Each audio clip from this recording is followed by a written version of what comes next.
I think the reopening pressures are bigger than just the protests because the economy has struggled so much as a result of the lockdowns. And there has been such a drastic destruction of domestic demand, domestic consumption, while you're, of course, looking at a property market crisis that is still very much ongoing, that there is a desire to naturally, stabilize the economic picture.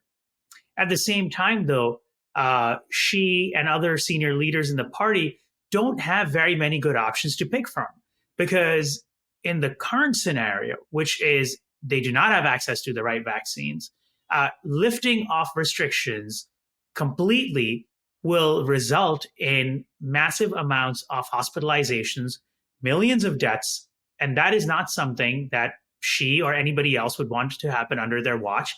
And that will also very quickly, I think, overwhelm the Chinese healthcare system and lead to probably far worse social instability than the protests you're looking at today. They really are in a place, they're between a rock and a hard place right now. Was it 10th of November we received a plan with 20 new steps towards a reopening? And correct me if I'm lost in translation here. It kind of fueled this speculation in financial markets that this was the first hint that China moved towards a reopening of the entire economy. Take us through your thinking on these 20 steps and whether they are a sort of a sign of what's upcoming next year. Yeah, markets have been incredibly desperate all year long for signs of not just reopening, but zero COVID being over and being dismantled. And as you know, earlier in the year, a lot of investment banks had forecasted that we would get an announcement of zero COVID being pulled back when the Party Congress took place, in the fall in October. Those hopes were dashed massively. And since then, there is a new idea in town, which is that you are going to get zero COVID completely dismantled and over with in spring of next year. But along the way, you're going to see a serious relaxation of curbs in the lead up to that reopening. That also seems to be rather untrue. But what has happened is that in their desperation for good news, markets have rallied each time they have expected a reopening to be announced, only for them to lose millions and millions of dollars when there is a reversal, or rather an ugly reversal in certain cases, because the expected news did not follow through. Now, the 20 items that were announced were an interesting case with that context in mind. When rumors of that started flooding social media, markets and investors started buying in hopes of a big rally. They did get the rally in the aftermath of the 20 points being announced, but the rally was disconnected from what the points actually said.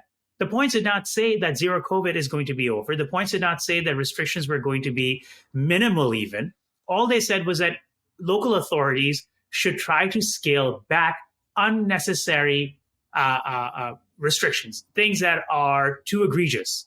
But it's very much up to interpretation. And at the same time, several health officials came out and said, we must stick with zero COVID throughout this process, which of course confuses local authorities at the same time, because on the one hand, they're being told to temper their approach, while on the other hand, they're also being told, make sure we don't get outbreaks under your watch.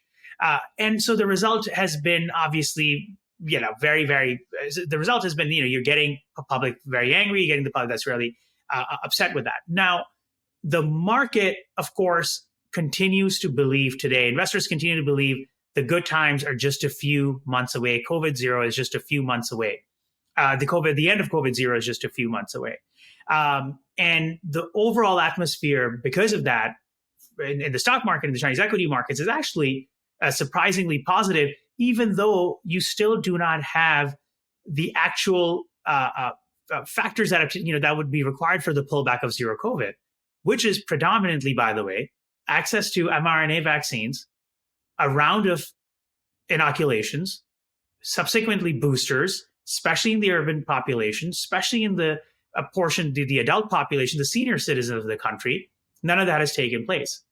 You also don't have the government announcing a firm end date for COVID zero to be lifted, which is really the first actual sign that there is hope of zero COVID going away. None of that has taken place, but markets at this point don't seem to care. Let's assume that we move slowly but surely towards a reopening. How centralized / decentralized will such a process be? China is obviously a big country, so how will such a process run? Yeah, that's a very, very critical item here, because at the end of the day, what we know is that these policies are implemented by local authorities. And if local authorities have the ability to carry out enough vaccinations because they have access to the right vaccines, or they have access to pills and so forth that can help, well, then you could see the relaxations take place probably sooner rather than later. And you could also assume that the Chinese approach of quarantining people, and this approach, of course, predates COVID. This is the way to handle epidemics in China. It will probably be scaled back pretty aggressively. But you're not going to get, without that, of course, expect repeat lockdowns, even if the center officially says dynamic zero COVID is over, or gives it a new name, or perhaps even says we've generally won the war and we can return to normalcy. That may not mean lockdowns at the local level are gone forever. So if we take the current situation into consideration and look towards this potential scenario for a reopening next year, do you think Xi Jinping is under pressure to actually move towards a reopening due to the protests, or is the situation still under control for him? I think the reopening pressures are bigger than just the protests, because the economy has struggled so much as a result of the lockdowns, and there has been such a drastic destruction of domestic demand, domestic consumption, while you're, of course, looking at a property market crisis that is still very much ongoing, that there is a desire to naturally, stabilize the economic picture. At the same time, though, Xi and other senior leaders in the party don't have very many good options to pick from, because in the current scenario, which is they do not have access to the right vaccines, lifting off restrictions completely will result in massive amounts of hospitalizations, millions of deaths, and that is not something that Xi or anybody else would want to happen under their watch. And that will also very quickly, I think, overwhelm the Chinese healthcare system and lead to probably far worse social instability than the protests you're looking at today. They really are in a place, they're between a rock and a hard place right now. Are there any signs that China could be interested in buying Western vaccines, or is there another sort of route to a reopening for them? Yeah, part of the overall Chinese approach towards managing COVID most certainly has a very nationalistic element to it, which has both been that the Chinese approach towards managing the virus is superior to that of Western countries, predominantly the United States, where, of course, you've seen widespread death take place in the aftermath of COVID. And B, that the victory over COVID will be won by Chinese ingenuity as it relates to manufacturing their own vaccines and other products to combat coronavirus, COVID. That has resulted in many ways in China not being interested in purchasing foreign vaccines or vaccines from the United States.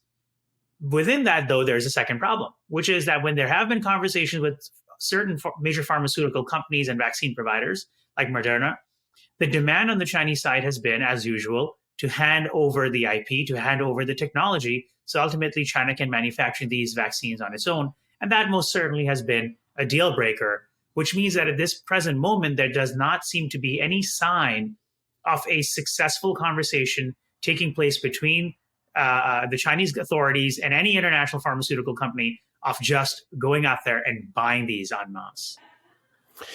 So if we look at why China is the sort of sole major country still stuck in a more or less permanent lockdown combating coronavirus, does it all boil down to this lack of an mRNA vaccine being broadly distributed, or could this be seen as sort of a broader power grab by Xi Jinping and his administration?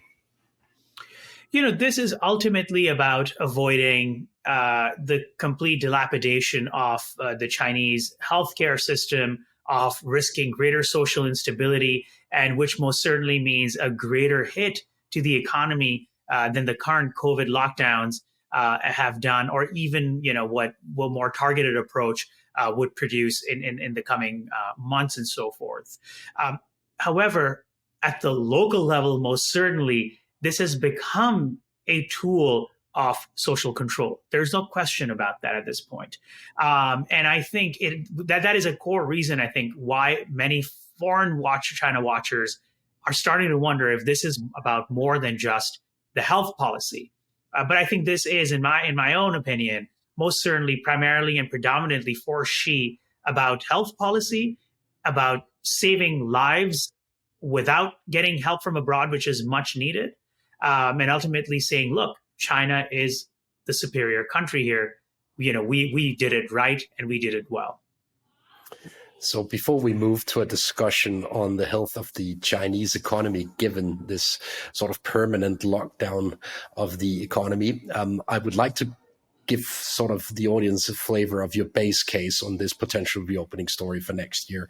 Is it feasible to expect a reopening next year, and potentially when? Yeah, I think an opening in 2023 presently seems quite feasible. I wouldn't be surprised if, as we get closer to the spring, as we actually formally see President Xi get that third term as president of the country, not just as general secretary of the party, which is what he's just secured in October, for him and to announce a end date of sort for COVID-0.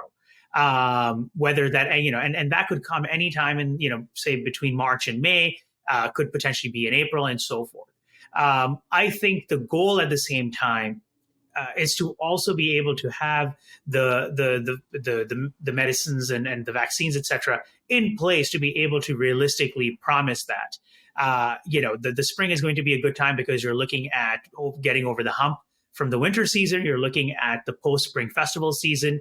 So it's actually a very good time to be announcing a reopening. And at this point, the base case is that, yes, 2023 should get the announcement, with the very, very important caveat that this does not mean that lockdowns will never be seen again. And I'm talking specifically about dynamic zero COVID. I think you're just going to see that policy become more and more fine-tuned, more and more targeted. Hey there, revolutionaries. To join a community sharing insights like you just watched, head over to realvision.com. There you will get unbiased insights and exclusive access to the very best, brightest, and biggest names in finance. Be a part of our community of lifelong learners. See you there.